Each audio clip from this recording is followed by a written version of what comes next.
It's an exciting Monday afternoon. We are here again to take a look at issues, the way they emanate from this great continent of Africa in the program Africa Discourse, and I am Wilson Omasho. You already know that, but so many things been ongoing in this great continent, and it's our duty and our responsibility to bring to the fore, to let you know what is happening. The fight against terrorism is raging on. You get to see countries forming coalition, the Eastern Bloc in Africa, the Western Bloc in Africa, the Northern Hemisphere, the South, also the African continent, trying to do everything to combat terrorism. But the big question on the lips of everyone involved in this battle is, are we really winning this war? Now, it got so tough for the Malians to the extent that the president chose to call the jihadists in Mali. Look, guys, what's your problem? Let's have this talk. Let's have this piece of code. We can even integrate you into governance for peace to reign. And many people have been asking, is that the right thing to do? After all, in 2014, France sent their army, their military, to make sure that there is peace in Mali. Yes, they were defeated, but they were not conquered. Now, when the France military left Mali, it was like double trouble. The insurgents somewhere along the line came back again in force and were committing serious havoc. And the President of Mali said, look, for us, rather than us fighting today, fighting tomorrow, come, let's have this round table talk. Should that be the approach? What about our situation here in Nigeria? You get to hear some persons saying that the service chiefs should be sacked, that they're not saying the fruits in this fight against terrorism. And the service chiefs are saying we are doing our best possible. It's not about the military, it's about everybody. Every hands must be on deck. What about the situation in Libya? Yeah, you know the story as well as I do. Ethiopia, Kenya. It's like Africa is just surrounded with this terrorist group. How can Africa really rid itself of all these insurgents? With me here in the studio is a lecturer from the University of Benin, John to welcome political analyst, and of course he's a man of God. Yeah, clergyman. Welcome, Frank Amigo. I appreciate your coming. It's nice joining you this afternoon. On this platform, I'm going to call him comrade. I hope you pardon me for that. Yeah, he's a comrade. Comrado. Yeah, indeed. Okay, before we go into the discussion, I'd like to give you this information about what is happening in Africa. It should be of note that for the third time right now, Kia is now the vice president of South Sudan. This is the third time they're having that accord. First, they were not able to have this synergy. They fought against each other, and Kia was chased away by Machar, the president of Sudan. Yes, South Sudan. People are thinking that peace will not return, but now here they are again for the third time. Do you think the coalition is going to work? People are watching, we're observing. What about the scare of coronavirus? Thank God for Nigeria, they've earmarked close to 383 million, if not more, naira to combat, to prevent, because I'm talking about prevention, coronavirus from entering into the country. And of course, the first case of coronavirus recorded in African continent is in Egypt. Have no fear, God is on our side. And of course, our government, they are ready to combat this. Anyway, it's all about the fight against terrorism. We were supposed to do this last week. I want to apologize to all of you. We have to, let viewers enjoy what we did during Valentine's Day. Yeah, that's why I choose to, take a breather for you to really have that fun for last week Monday. We are here, the same topic, the fight against terrorism. Having said that, Comrade Frank, yes, how do you feel about this? For a president of a nation in Africa to say, look, enough of all this fight. Come, let's incorporate into government. Let's look for a way out of this fight today, fight tomorrow, bomb tomorrow, and all that. The Malian experience, Take it up from there. Yes. What the president did, IBK, popularly called IBK. Ibrahim, Boubacar something, Keita, IBK for short.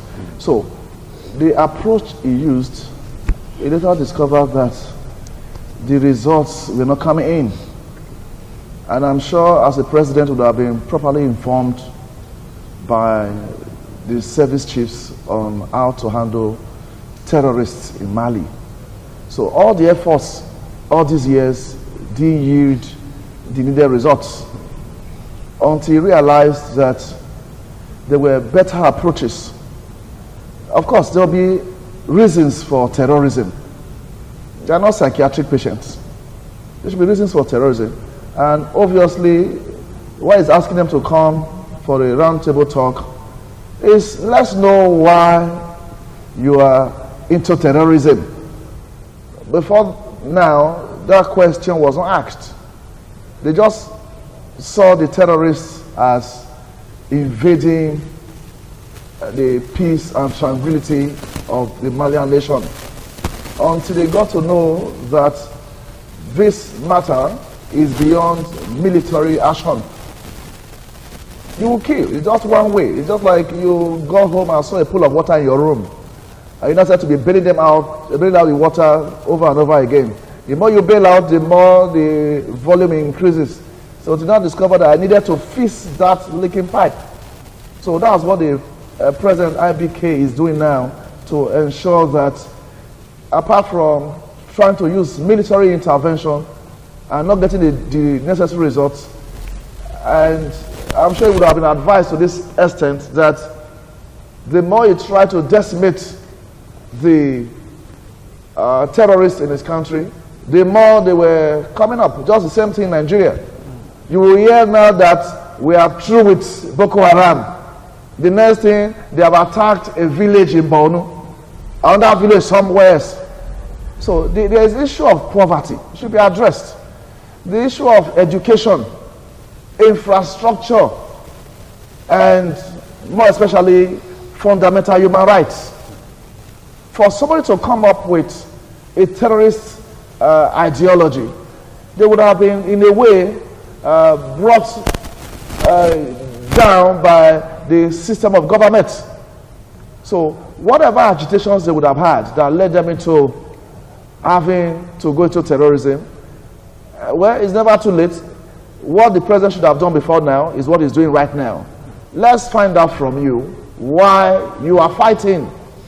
It is not enough to say there should be no fighting. If you don't want to reap, don't sow. African leaders have sown low infrastructural development. African leaders have sown hatred. African leaders have sown so many negative things in their various countries, and now is a fruit that we are reaping now. You can't be afraid of a fruit when you have planted the seed. So any fruit that comes up, you should be able to bear it. And if you must bear it, you have to pluck it. So the African leaders now, especially the Malian president, has discovered that the seed sown, he has been in government for several years. He was a former prime minister, he was a former Senate leader in his country, and now he has been part and parcel of it. In his first tenure, I think their system is 5 years, and you have a maximum of 2 terms. He has done the first term, he's on the second term now, and he has discovered that if this war continues, he will not have a good record before the Malians. So the best thing to do is what he's doing now. And the same thing the Nigerian government should do. Another African president called them for a discussion. The late President Yar'Adua did the same thing, where the Niger Delta forces were creating problems in the Niger Delta sub-region. And at the end of the day, amnesty came up. I'm not sure that Boko Haram in Nigeria, they have asked them for a roundtable talk. They have not. Okay. So, okay. All right, now before we go into the aspect of roundtable talk, but there is this stern warning about not negotiating with terrorists. Anything that will give the terrorists in that region an upper hand? That rule cannot apply now. If by principle you say you don't negotiate with the terrorists, how did they become terrorists? Were they human beings before they became terrorists? Do they have a conscience? They have. If you refuse to train your people educationally, and now they are becoming wayward in increasing levels, then you come back to yourself and discover that you are the cause of their misbehavior. What we are seeing about terrorism is an aggregated aggression. Aggregated aggression. Yes, building up over the years. It's just that in Nigeria we are very religious, where we will take everything to God in prayers. You don't have light, you don't have water, you don't have good roads. So, but as some other countries, they can't bear it. What is happening to us here in Nigeria, if we're going to have a southern president, the northerners will not accept this thing going on in Nigeria. So the southerners are more religious than the northern Nigerians. So back to Mali, for instance, well, I kind of applaud the dimension the president is taking now, because the military intervention you are putting so many years has not yielded the needed results. So it's one of the psychiatric testing. One method over and over again, you want a different result. It is a psychiatric disorder.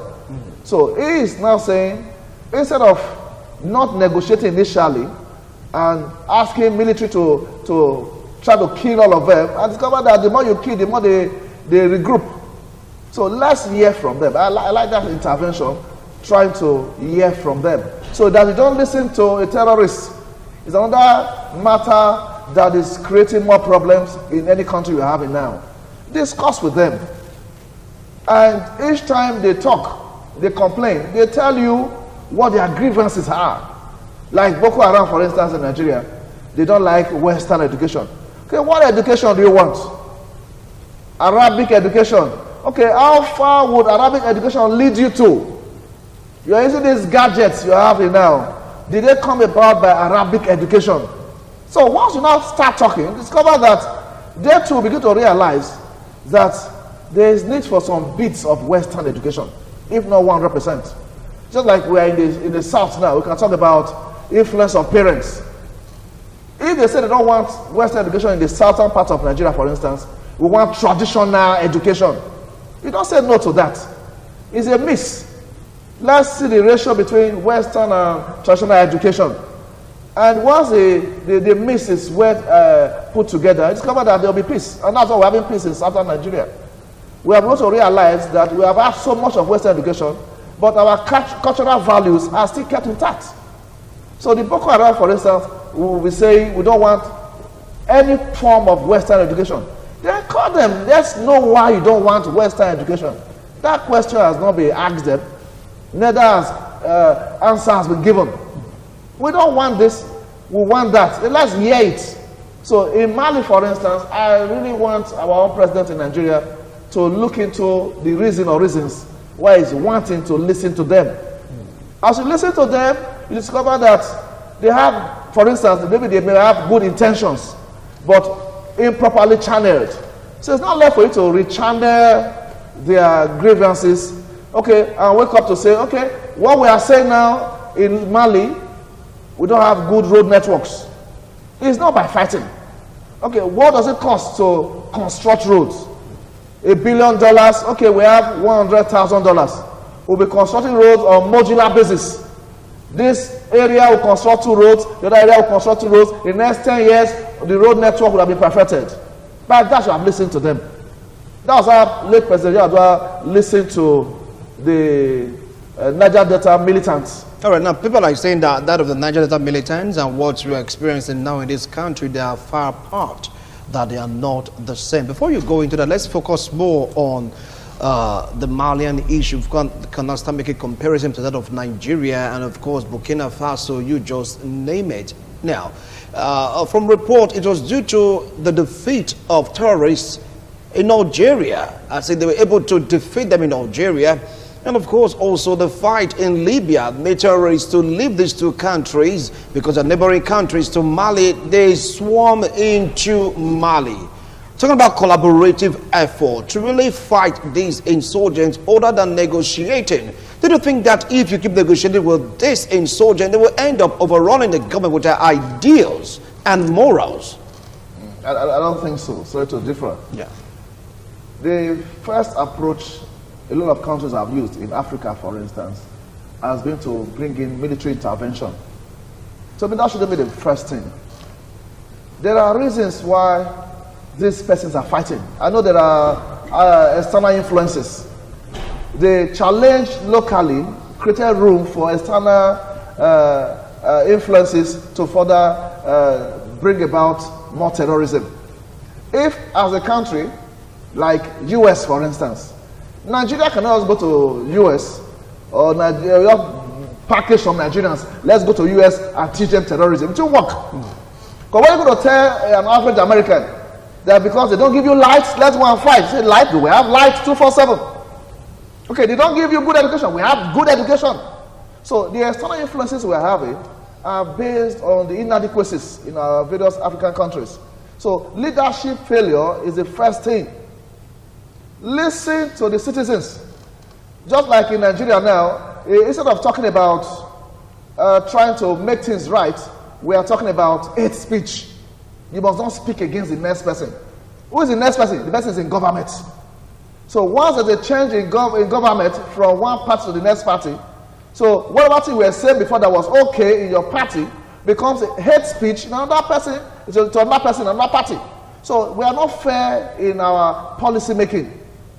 Policies in Africa have not helped in the stabilization of peace and progress. So it's leadership that is causing the majority of the problems we're having.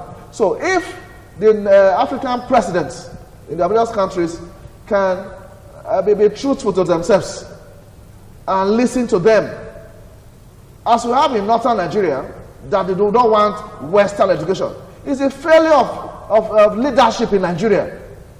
If, as we have a lot of persons educated in southern Nigeria, we have about the same number of people educated in northern Nigeria, it will be difficult for one person to just say, all this group of northerners, let's go and bomb this place. You can ask me, no matter how much you give to me, I should tie myself up with grenades. I should go and blow up a place. After I blow it up, I will also die. And of course, I won't want to die because my children are still very young. So they lack the right knowledge or education. Even better still, higher education. The higher you want to go to school, the more you become humble. You want to put your hands into some dirty things, ordinarily. So what we have had over the years, leadership in the African continent has not helped in making Africans live up to expectation. Thank God for education. A lot of persons are getting wiser and wiser. Influences from other neighboring, let's say, Arab countries. They just look at one disadvantage in your country and tell you this ought not to be. And they'll be right. Not like a neighbor telling the child of another neighbor that what you people eat every day, say gari and water. People eat gari and water every day. So no, that's why you don't intelligence in school. There's a relationship between nutrition and intelligence. Oh, really? He will show you a book. The good food you eat will help you to have better knowledge. And that neighbor's child reads the book and gets back home and be insulting his parents. That's what we're having right now. Because they have lied to us in so many different ways, and now we're having knowledge. Boko Haram is saying we don't want Western education. Nothing is wrong with Western education, because leaders from the north that claim to have had Western education came back and impoverished more of the northern Nigerians. So they are saying we're having problems in northern Nigeria because those ones that went outside to get Western education are the problems they are having. That's why they started killing themselves then. So once the few from the north of the northern part of Nigeria that went to school came back and extended that education to them, that was the attempt Goodluck Jonathan made, former president, that he built more schools for their marginaries. That's a better approach to fighting terrorism in Nigeria. But this is why we building schools in northern Nigeria. That is a major concern. A child ought to be in school, he's not in school, he sees you well dressed for school, and he sees you are driving a car after some years, and he's still where he is, he didn't go to school, he wants to fight. So I applaud that of former President Goodluck Jonathan by trying to build more schools in the north.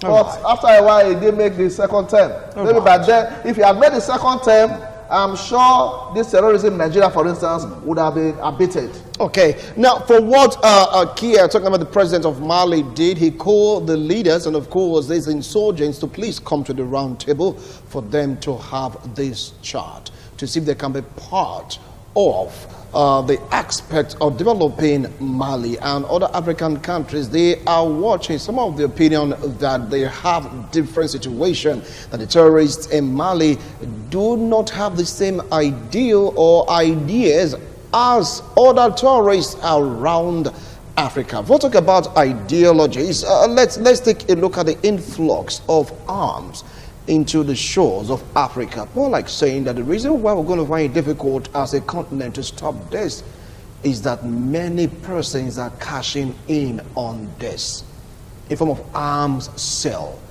mercenaries, you just name it. How true is this school of thought? It's true to the extent that the influence of arms and ammunition, we still created it. How? If you allow me to say something in the Bible, say in the beginning it was not so. Not so. So, because of the economic, social decadence that we have gone through in Africa, they watch foreign countries live better. They will see a car from Canada now that has been used for the past 20 years. Is brought to Africa. It looks brand new. And drive that car in Africa in the next 2-3 years is something else. You do a thing in Nigeria, the next thing you'll see the negative side all the time. Negative side. If you tune to any station now, you see gone too soon. Why? The life expectancy is very low. So people are now abreast with world development, and they'll come back home and discover that these things are not there. In spite of the availability of natural resources, human and material, we have everything to take, but policies, programs have not helped us. So for the other various agencies, various companies that manufacture arms and ammunition, they want to sell them. If they give a terrorist group a trailer load of arms and ammunition, more sophisticated than that of the ruling government, the non-ruling government, the next thing, okay, let's go and get a more sophisticated weapon than that one. Each time I see on TV that the federal government has bought a helicopter that can combat this, you have wasted our resources. The next thing, Boko Haram has a better or sophisticated weapon. Those manufacturers are making money.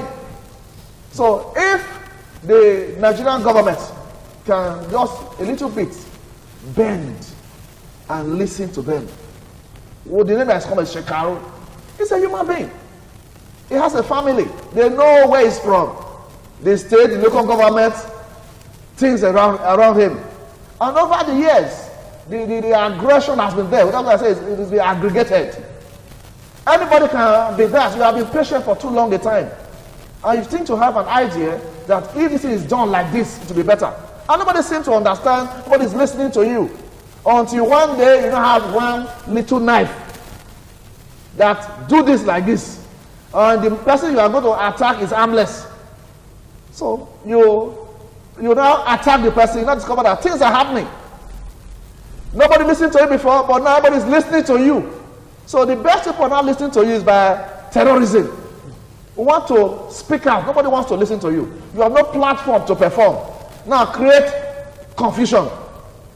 If you create confusion, the next thing they will listen to you. Do you know that any broadcast sent now on social media by Boko Haram, everybody wants to see it.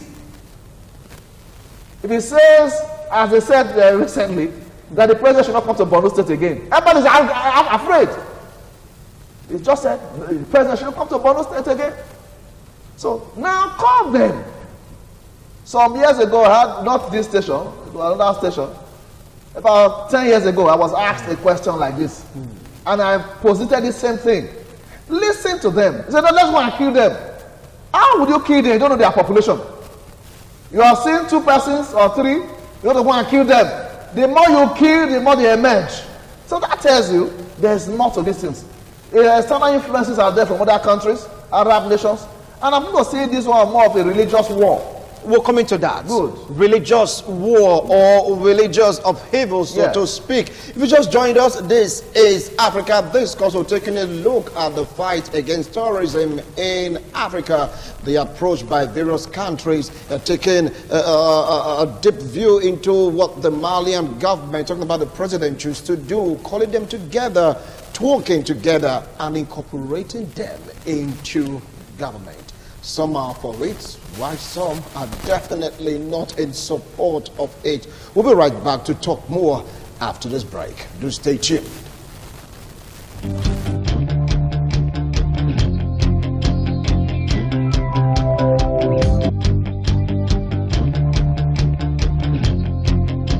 This generation, you have responsibility to hand over a decent society to your children. Because your parents handed over a respectable society. How come you are supervising a society that has no respect for the elderly? You are supervising a society that has no respect for values? What kind of the next generation of parents are we going to have? The kind of training our parents gave to us. We, this young generation parents, we have failed our society. We have failed. We have over-pampered our children, and they have gotten rotten now. They believed in that time that a good name is better than riches. But unfortunately, you, this generation, you now believe that riches is better than a good name. Where did you learn this from? Where did you get that spirit from? Where did you get this attitude from? That was not what your parents taught you. Why are you teaching your children now put money ahead of a good name? And it is because of this, corruption has eaten our society. Everybody is looking for money, regardless of where you get it and how you get it. Where did you learn these things from? This generation of people 40 years to 75, you have failed your children, you have failed your grandchildren, and it is time you rise up, correct the mess behind you before you exit this world. Your parents and my parents at that time will ensure that you go to school. They will arrange to get an extra teacher, but there is no way my parent and your parent will find a way to buy a question paper and for me to study. There is no way my parents and your parent will ever do that. But how come you have been doing that? You go behind the scene, you buy question papers for your children and they get the A+ and you celebrate them. You are teaching your children how to do evil and corrupt society. This generation is responsible for the mess we are in.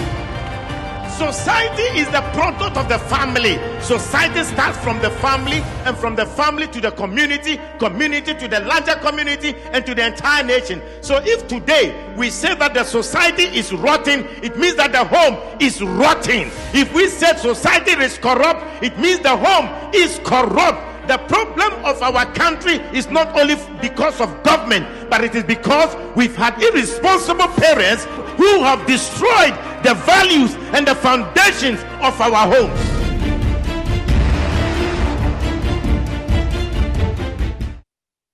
Unchangeable sacrifice. Jesus, Jesus, Jesus, that man of Galilee. It's another time of divine encounter. Yes, another time of refreshing. It is Galilee Experience 2020. Courtesy Independent Television and Radio in conjunction with Divine Grace of Glory Church International. Hallelujah! This program, under the chairmanship of the Holy Spirit, will feature ITV Blessed Voices, Divine Grace of Glory Church Mass Choir, various gospel artists, and choir competition by different denominations with a star prize of 42-inch plasma television. Glory! Ministry with Signs and Wonders. Pastor P.R.A. Obaseki, General Overseer, Divine Grace of Glory Church International, and host Galilee Experience 2020. Theme: Wonderful Jesus.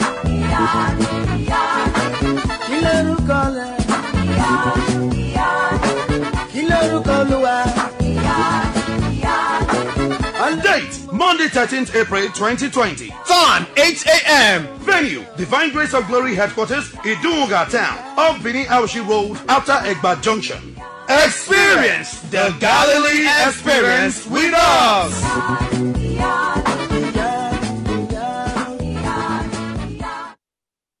Thank you so much for staying tuned. If you just joined us, this is Africa Discourse. Mind you, this to let you also know that you can go through our social media platforms. Yes, our YouTube channel is there for you to get to know what we've talked about. And our news and reportage, our news and current affairs program. This morning on ITV, Africa Discourse International Forum. Good morning from Benin. Flipside, Business This Week, 60 Minutes Nigeria. You just name it. You can go to our YouTube channel. You get to see our discussions there. It's at YouTube.com/ITV Radio Benin. Yeah, click on it, go to the videos, and you get to see. You can go through our news. And of course, we can get chatty on our other platform like Twitter at ITV Radio NG, or better still, Twitter me on my own personal Twitter handle at Marshall Wilson. Hashtag Africa Discourse. Tell me what you feel about this particular topic. Well, you can get our bouquet. We'll talk about bouquet on Go TV, channel 107, and of course on Star Times, channel 130. Yeah, we are there. Or you can just log on to www.itvradionnigeria.com/live. If you're not at home, yeah, see what we're doing live on your smartphones. All you need to do, get connected to the web and you get to see what we are doing. On Facebook too, we are there. So let's get interactive and get chatty on so many things that concerns you and I. And today is all about Africa, the war against terrorism and the approach by various countries, taking an example from what the Malian president is doing. Yeah. All right. Now you talked about religious upheaval. Yeah. Now, but it's like this is coming from a particular sect. The extremists of that sect, the Islamic sect. Because we have so many persons also that are Islamic and they are peace-loving people. Now, how can they get through to these people? For instance, we have ISWAP in Nigeria. We have Boko Haram, all right? We have ISWAP also in other countries like Burkina Faso. Even in Mali also, they are heavily present, particularly one religion that have this extremist point of view. How can one really get across to them? Because many persons will not agree to negotiating with terrorists. Okay. Religious influence. Yeah. There are teachings that will discourage an individual from going into some forms of violence. When you now believe that the more you conquer by way of killing, and the more you dominate, you have a space in heaven to live in. That ideology itself is the basis for religious intolerance, and thereafter will snowball into violence, and thereafter we're having this giant called terrorism. So if it's possible to edit that part from their own book, they believe in violence. Though you might argue that they preach peace. But many of them, they are peace-loving. You even have a country like Saudi Arabia, you don't see them turning towards terrorism. What about United Arab Emirates? They are Arabs and they are Islamic scholars. They don't turn towards terrorism. You come up to the south side of Nigeria also, you have Muslims there. Don't talk about terrorism. So how can we get across to these extremists that are causing this trouble? The individuals used, for instance, in northern Nigeria to bomb places, is still part of their religious belief. I will explain that. Now you can marry 1, 2, 3, 4, and all that, irrespective of your financial status. And now you have given birth to so many children, you can't take care of them. If you allow me to use this pidgin English, who better me better, no better than is happy. So everybody is not expected to fend for himself or herself. That amounted to their margeries. They were given birth to by parents, to the point that they don't even know their parents. They were given them and pardon them. Go and fend for yourself. So it's in fending for themselves now that has led to ruthlessness. That has led to lack of empathy. Because if they told you how they became 10 years, 20 years, you will pity them. So they've survived on their own. And now they will have, in a setting, in a particular community, one particular person that is a bit worthy will be feeding them. Feed them in the morning, feed them in the evening, not minding what you're going to do in between morning and evening. So if a better approach is put religiously, you house them somewhere. Let's say an orphanage, which is that's very common in the south. Let it be an orphanage. They couldn't get their parents, then put them in an organized setting. They will go to school, give the Christian community, you teach them about things of God, take them to church. Discover that it's difficult, if not impossible, for you to have such children that appeared without parents, orphans initially, now becoming terrorists. But I see them littering everywhere. I've lived in the north for a while. I served there. I did 2 years there. You see them, you get to a restaurant. As you turn your face off, your plate of food is gone. Wow. They don't take the food and run away. You can't be chasing after them. It's just like a man pursuing after a madman.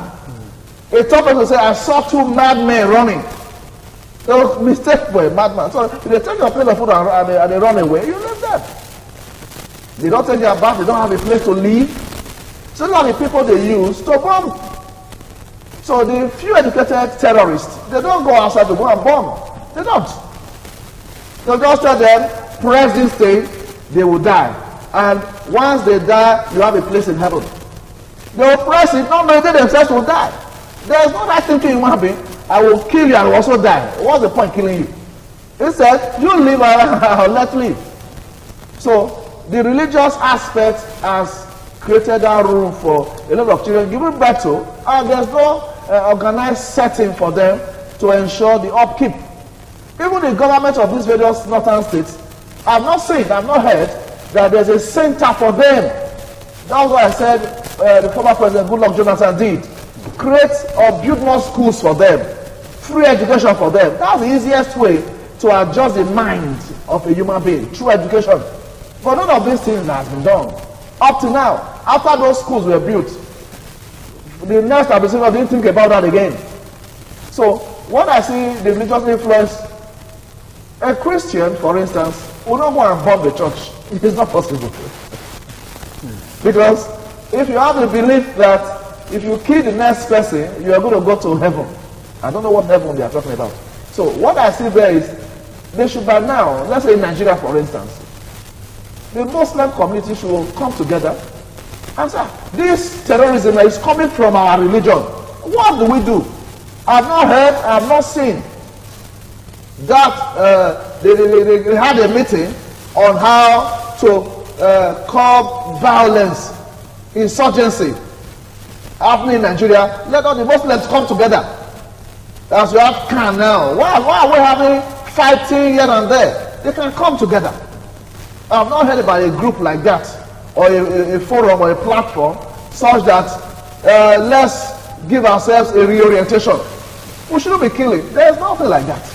If there is, let me know. I'm not aware of a religious setup in that aspect, that the violence in the northern Nigeria, all the Muslim persons came together to have a summit on it. There has not been. There has not been. Then how to rehabilitate the stranded or the homeless or the marginalized. Let's look for a way to bring them into the system. There has nothing like that. Nothing like that. So what they are doing, the more they kill, they won't find joy in doing it. You are driving a car, I'm not driving. So the best, let him make you to drive a car. Let's be on the same platform. So they see the need that you are living in a good home. I'll come and meet you. We'll see. How did you make it that you're living in a good home? You will tell me, okay, you have to go to school. You have to do this. Oh, really? Just to go to school. And then I will go to school. I remember when I was a copper in the north, Adabawa State in particular, in 1994. Some of the young guys there met me that they would like to wear this uniform, they want to join. I said, don't join. You go to school to join. So school said, no. They wanted to buy the form. I said, there's no form from the box. They saw the way coppers were dressed. They were just excited. You know, we'll give them a good accommodation there. I don't know about now. We're given there. So, a lot of the young guys in the community interact with us freely. They were, at that time, they were not violent as they are violent now. So, if the right education is given to them, this thing will go down. Right now, apart from education, most people are like saying that the poverty in the South Sahara, when you take a look at Africa or even the Sahel, is too much. And that may just be another opportunity or angle that can really breed terrorism. How true is that assertion? 100% true. The various African governments, Mali especially, you have not been able to meet up with the well-being of the citizenry. And by that, you have made them to have wrong ideologies about violence, about killings here and there. So, as we say, a hungry man is an angry man. If a very hungry and a very angry man is to fight, in Pidgin he will tell you, Pata will kill each other, because life means nothing to him. But the rich will say, I will arrest you. So the government of the day, over the years, if you check properly, over the years, did not look into the well-being of the citizens of that country. Even in Nigeria, North especially, nobody cared about the next person. You just let Baba again be strolling down the streets. Until one day I met Medoya, that's the one that sells yams in the wheelbarrow. I asked him, after we exchanged pleasantries, I asked him, are you the owner of these yams? He said no. That he will sell. In the morning, the owner will feed him. When he's back, he will feed him. Then he will give him a little money as stipend for the day. So now you are abusing your fellow human beings. So if these persons that have been abused, when they get to know that this man has been maltreating me, thinking he was helping me, there will be violence. So because they didn't meet up with the social amenities, no food, nothing whatsoever. So you are indirectly breeding violence. Those that attack people at night, they don't sleep. You go home at night, you are scared because the poor child in the community is looking for a way out. He will steal a phone from someone for worth 20,000 naira and go and sell it for 1,000 naira. So he has not to lose. So what we are saying there is the government, various governments have not helped to meet up with the well-being of the citizenry. All right, now let's take a look at what happened in Algeria before the insurgent terrorists now choose to migrate to Mali after being handled in Algeria. Now, they talked about oppression by the political class.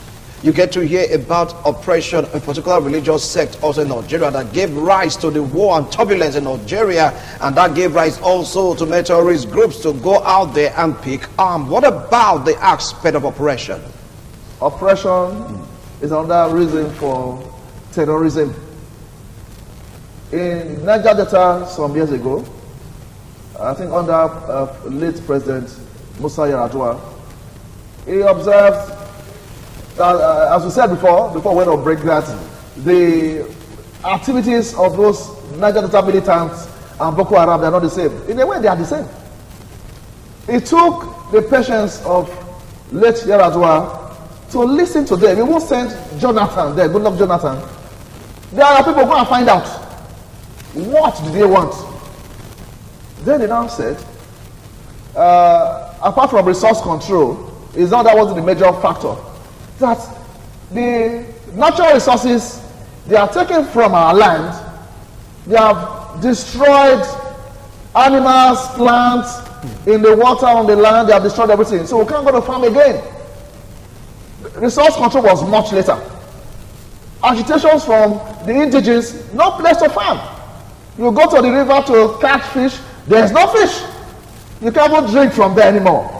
After all, you didn't even give them a portable drinking water. They were used to go to the stream to get water, and now the water has been polluted. And one of the damages that would have done is they will drink from that polluted water, plant their crops in the polluted soil, and that there are heavy metals from the crude, the plant will bioaccumulate the heavy metals. Then they will now harvest the cassava ultimately and eat up the heavy metals that can also damage their brain system. So there was every reason to now start to misbehave because of the heavy metal concentration in their blood.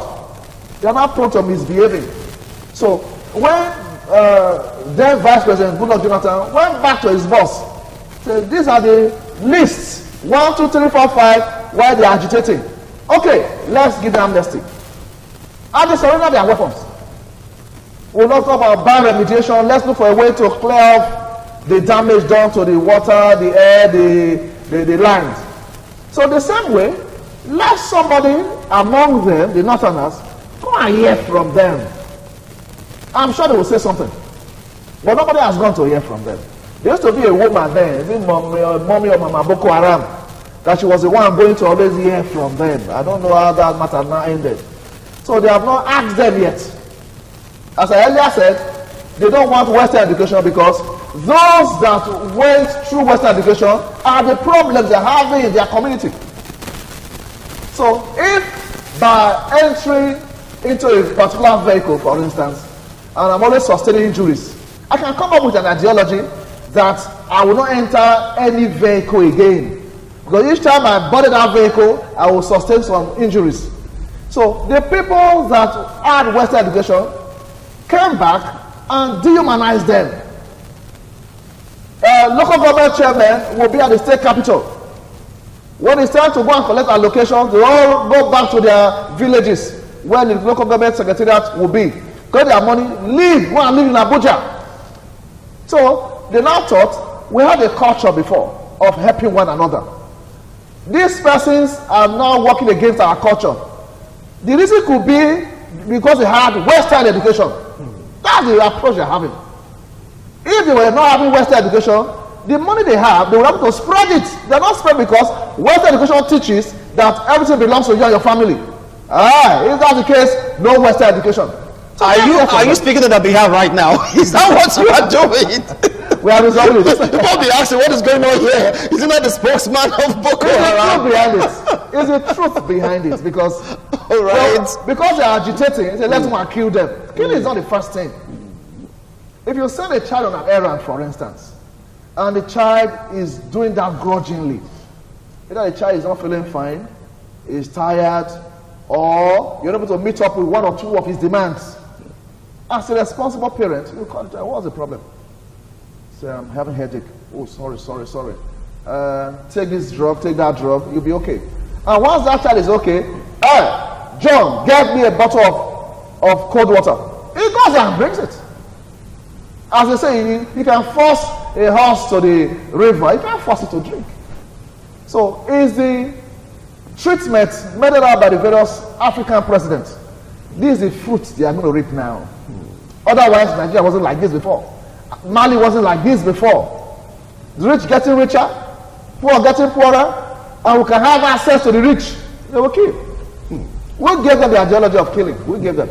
All right. Well, I'm getting signals from the PD that our time is up. I don't know what is your advice to various African countries fighting against terrorism, because even in Ethiopia they have their own fair share. In Kenya also, you know about the bombing in that shopping mall. If you go to Burkina Faso, Mali, Libya, Ivory Coast, Nigeria, Niger, Chad, they are there. What should be done? What should be done? Yeah. Is what the Malian president is doing. Negotiate with them. Negotiate with them. Because there's a reason behind the action. Let's know the reason or reasons. If you have known now, okay, why did you steal this bunch of plantain? So, my husband abandoned me and my 5 children. Where I was working, they sacked me. And now, no food to eat. Was that the reason you stole? If you have a job now, will you steal again? Say, no. Okay, madam, how much is this bunch of plantain? They say, 200 naira. Take 200 naira. Madam, take 5,000 naira. Get a job and rehabilitate that woman. She won't steal again. Why are you stealing? So I don't know, there's something just comes upon me to go and see. That's a different personality entirely. So let's just hear from them. Whether it's cogent or not cogent, don't just hear from them. It's not hearing from them, and they want to be heard. That's why they are creating these problems. All right, you've heard them, because the Malian president chose to take a step that baffled so many African leaders. He called them. Look, we are suffering from so many things: poverty, lack, want, and on top of that, terrorism. Let's talk, be part of the government, let's negotiate. Do you think that will work for other African countries? The Malian approach, negotiating with the terrorists for a better Mali. Do you think Nigeria should follow that approach? Should they do the same thing as Mali? What about Cameroon? What about Chad? What about Niger?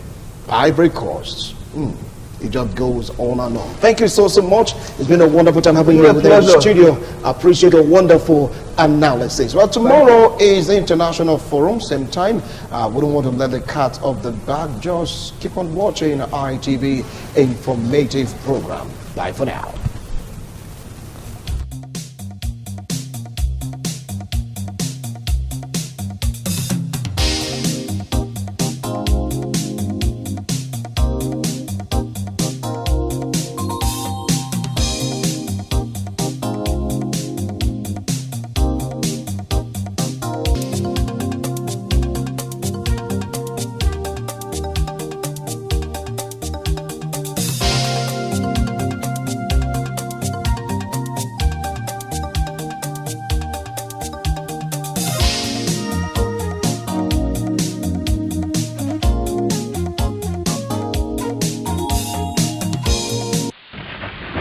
This is ITV. Certainly the best.